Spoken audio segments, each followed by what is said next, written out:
Hi guys, welcome back to my channel. Today I'm going to be doing my most highly requested video, which is my top 10 tips for finding the best things in charity shops, thrift shops and car boot sales. So, number 1, ignore the size. I own things from a size 6 to a size 16 and they all just fit in different ways. In a vintage, I can just about fit into a size 12, but in high street, I'd normally wear a size 8. Some things I've got oversized, some things fit really closely. It just depends. So don't be too hung up on the size label. Just try it on and see what works for you. Number 2, check for damage. Definitely look all along the seams, especially at the zips, to see if it's a bit coming apart at the top. Check for stains and marks on the seams, on the armpits, on the neck. Just really make sure that there's no damage. And if there is, can you repair it? Can you wash it out? But just make sure that the price reflects that. Number 3, donate first. First of all, you're going to need to make some space in your wardrobe because let's be honest, you're coming home with bags full of stuff after this shopping expedition. So definitely have a big clear out, donate some of your stuff. But apart from making space, it's really important just to support the places that you shop and sustain the industry that you love.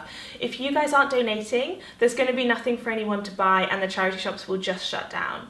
So it's really important you donate. Quality things, things that you've loved, but also things that are really worn out because they can still sell them for rags. But try and be generous with your donations. Don't bother selling things on eBay for a couple of pounds. Donate it to the charity shops you love and keep the industry going.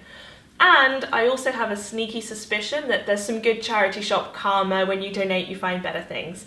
So when you're going along on your thrifting trip, bring a big bag with you or two and donate that before you start. Number 4, go as a group or at least in a pair. I really love thrifting at the weekends with my girlfriends. Whether they're people who've never thrifted before and I'm showing them the magical ways, or whether it's someone who has thrifted a bunch and is going to be your partner in crime, definitely take a girlfriend along with you. My friends have all agreed that actually we prefer it much more than shopping on the high street as a group because it's so much more fun. You're going to pull out things that are awful and you're going to suggest things that are really unusual for your friend to try, and it's so cheap that you can buy a bunch of different things.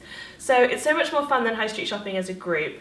I actually prefer, if I'm ever going to do high street shopping, to go on my own because it's kind of stressful and claustrophobic, but in charity shops it's such a fun experience. I'd really recommend you take a couple of girls out and go thrifting. Number 5, check out the menswear.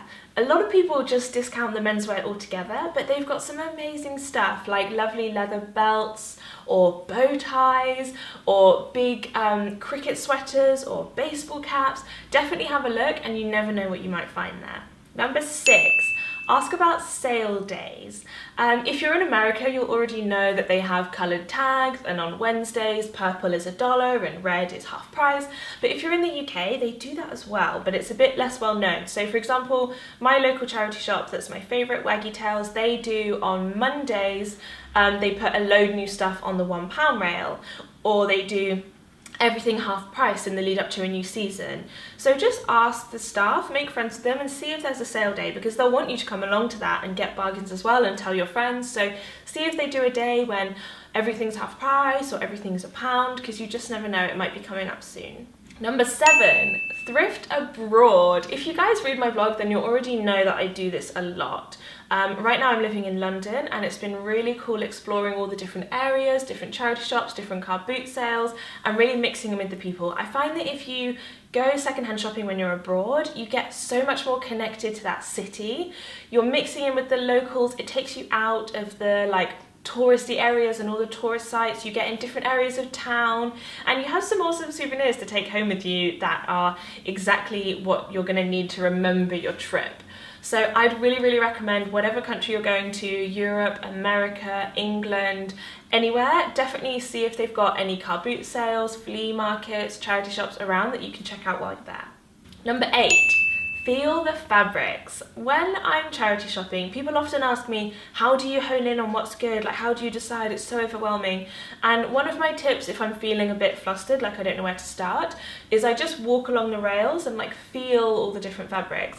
And when you feel something that's this gorgeous silk or a really soft chiffon, it's probably going to be a really good designer find. So whenever something stands out at me, it always ends up being COS or Whistles or Monsoon because they make those lovely fabrics. So if you're really not sure, then just feel for some fabrics that stand out to you, and then they're going to be really gorgeous to wear as well. Number 9, try it on. Please try on your stuff before you buy it. Most charity shops have changing rooms, some of them don't, but even if they don't, I normally try and wear like leggings and a strappy top underneath whatever I'm wearing so that I can try stuff on, because you just never know. As I said, the sizes don't really seem to mean anything. Even in modern sizes, the high street sizes vary massively between Topshop and Marks and Spencer's, so you absolutely have to try it on, otherwise you are going to waste your money. It might be that you love something and when you try it on, it's just no good. Or it might be that you think something's a bit crazy, but when you put it on, it's amazing. So you 100% have to try it on. A really good little trick of mine, if it's trousers or skirt or shorts and you really can't try it on, is to use the waistband trick. I'm going to demo it for you. So what you do is you get the trousers, do them up at the front with the button, and then you hold it around your neck. Now on these, the back only just touches without me feeling like a little bit choked, and that means they will just fit me on my waist. So yeah, so it's pretty tight, which means these are going to be pretty tight, and these are mine. I already know I only just fit into them. So if it connects quite comfortably at the back, then they're going to fit on your waist lovely, and if it crosses all the way over, then they're going to be way too loose. So that's a really handy trick, and it seems stupid, but it seems to work so reliably. So give that one a try. And finally, number 10, be adventurous and just have fun with it. That's the amazing thing about charity shopping, is it's so affordable and the money is going to charity. So even if you buy something that you never end up wearing because actually it wasn't really your style, you went a bit too adventurous, you can just donate it back again. And I often buy things that I wear once or twice, or maybe not at all, but the money's gone to charity. I give the item back to the charity shop so they can sell it again. And it just means you're double donating all the time. So I buy things that are a bit outrageous, that I'm not really sure if I'm ever going to wear, but they're only a couple of pounds, and it means that I can really play with fashion. So I wear these outrageous things just for a couple of days, and I haven't spent very much on them, and it's a really nice way to support your local charities. So that is it for my top 10 tips. I really hope that's been useful to you. Please comment below with any tips that you've got, or which of these tips you found most useful, and I would love to hear about some charity shop finds that you've had recently. Of course, as always, please like and subscribe to this video. I absolutely love it when I get a new subscriber. I read every single "you have a new subscriber" email. It's so exciting. So please do hit subscribe if you haven't already. And I will see you in my next video on Tuesday at 6 PM. Have a great week. Bye. Good morning, guys. So I'm here with Paige Joanna. I will link to her channel below, and we're going to a carboot sale, Battersea carboot sale in London, and then we're going to take you around and then do a little